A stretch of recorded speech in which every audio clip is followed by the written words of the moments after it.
Okay, just back from a run. You will have noticed how movement, exercise, whether it's just going for a walk or a run or any kind of movement, even breath work that moves the energy, how it can unlock something in you, it can vivify something, it can enliven us. The question is, why don't we do it more often? I'm not proposing that we should do it. I'm just asking that as a sort of a meditative question that we can reflect on. Why is it that I don't move more when I know that movement can unlock my energies? And I do think that actually a lot of people don't realize that. Those who are aversive to exercise or to just taking walks. You don't have to be an exercise fanatic. I wonder if they know that it can inspire change, that it can inspire the will for transformation. This is Bassam.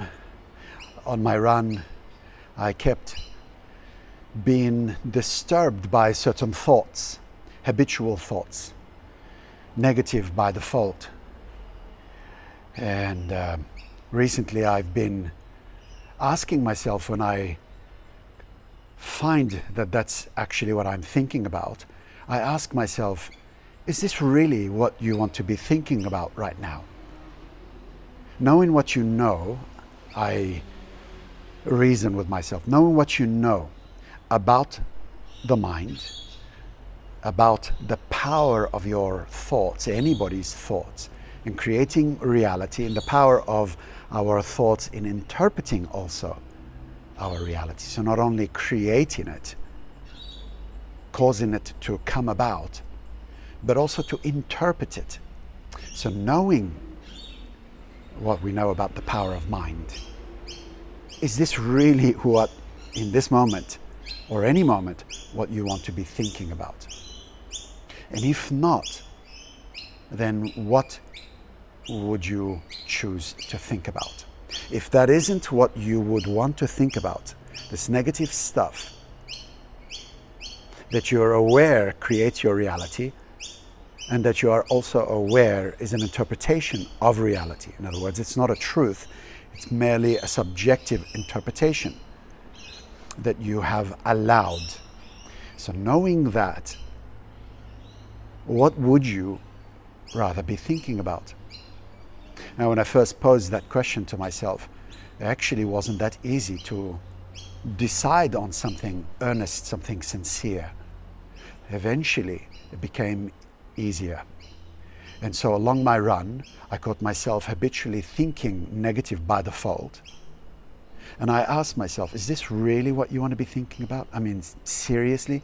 You've been gifted with this incredible power of mind that can wield the planets to do its bidding, and this is what you want to be thinking about? Blaming others, complaining about things, and so on and so forth. And if not, what do you want to be thinking about right now? And I decided that what I wanted to be thinking about as I took my jog, I wanted to be thinking about what the experience of fearlessness would look like. At first, I asked myself, what would it look like in action? What would fearlessness, being fearless, what would it look like in action? In other words, you would be daring. You might have some images in your mind of you being fearless. It might mean that you have absolute conviction in yourself, belief in yourself. You might be willing to do the things that you wouldn't normally do. You might be willing, let's say, to afford the things that you would like, as opposed to taking shortcuts, making excuses, etc., etc. All of those cliche type of stuff that matter to us all, and they do matter to us all. But also, as I was thinking about that. I thought, yes, that's what it looks like as an experience for me, and it will no doubt be different for you. So you might want to ask yourself that question. And as I asked myself that question, and as I put before me the sorts of realities that would be related to being fearless, talking to that person, moving out of this situation into that situation, letting that go, bringing that situation into my life. Whatever it is for you, that was what it was for me. And as I entertained all of those things, I then went ahead and asked myself, the question itself arose in me, in fact, when I had already dealt with what the experience of fearlessness in action would look like. The question arose, and now what would fearlessness look like as an experience, as a feeling experience, in other words? What would fearlessness look like as a feeling? And as I'm running in this sort of meditative way, accepting the answer as it arose in me, looking at it, I noticed that it, by default, it kept wanting, or I kept wanting to go to the mind in order to answer that question. And I said to myself, and if I could resist and would resist the temptation to answer this question with my mind, in other words, if I could resist defaulting to the mind to answer that question, what would it feel like? What would the feeling of fearlessness look like? And I have to admit, I found it quite difficult at first to feel what it would be like as a feeling. But as I kept running, I noticed that the question itself was taking me into places inside myself. When I resisted the urge or the default to go to the mind to answer the question, I noticed that the question was actually guiding me, taking me deeper into myself, into an experience of being. And that experience itself was the experience of fearlessness, being power, so to speak. So it took me into a deeper place in myself that my usual defaulting to the mind usually would not allow me to. And as I kept running, then I asked myself, what would the experience of love look like in action? What would love in action look like? So there again, I started with the experience in action. So what would it look like in action?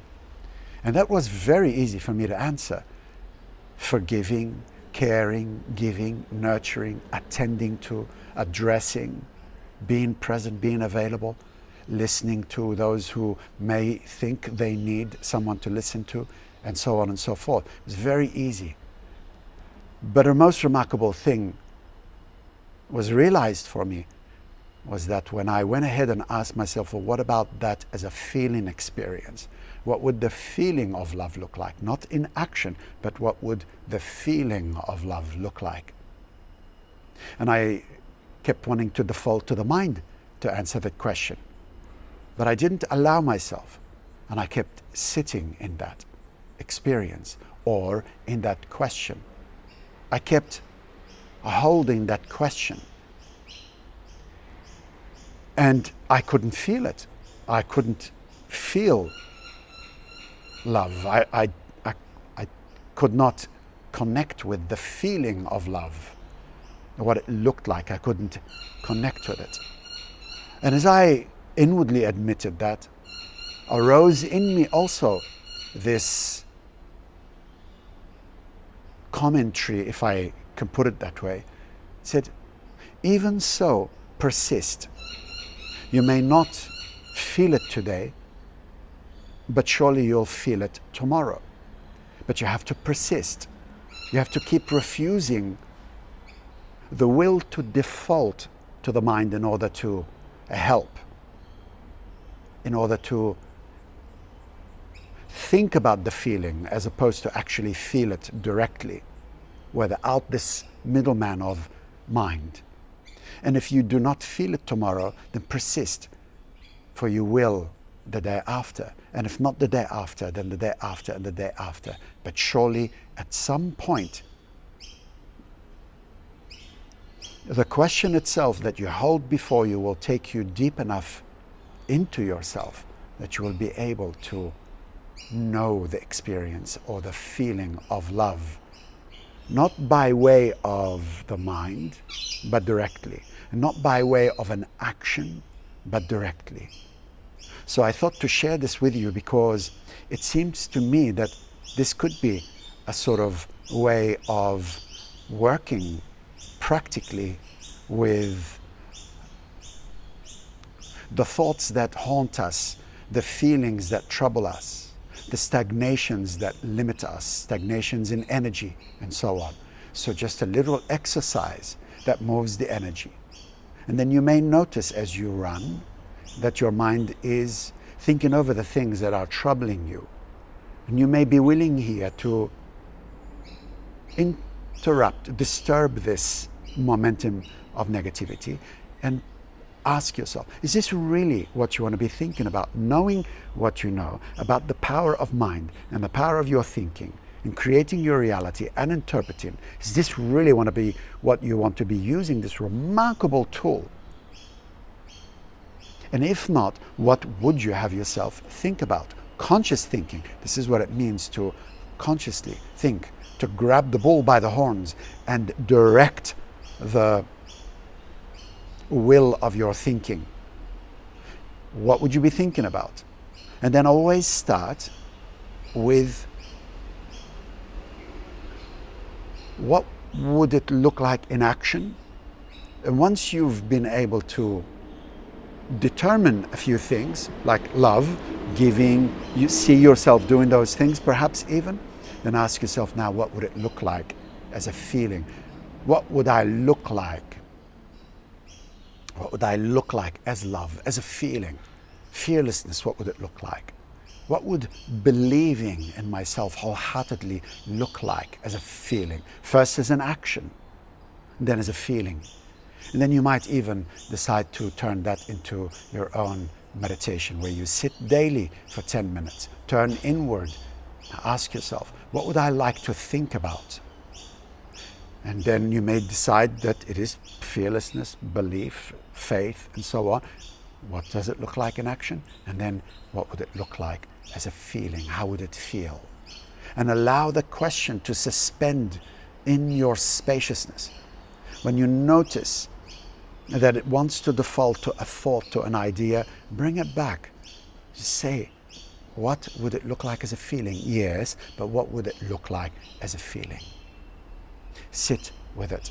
If you cannot connect with the feeling today, you will tomorrow. If not tomorrow, the day after, and so on and so forth.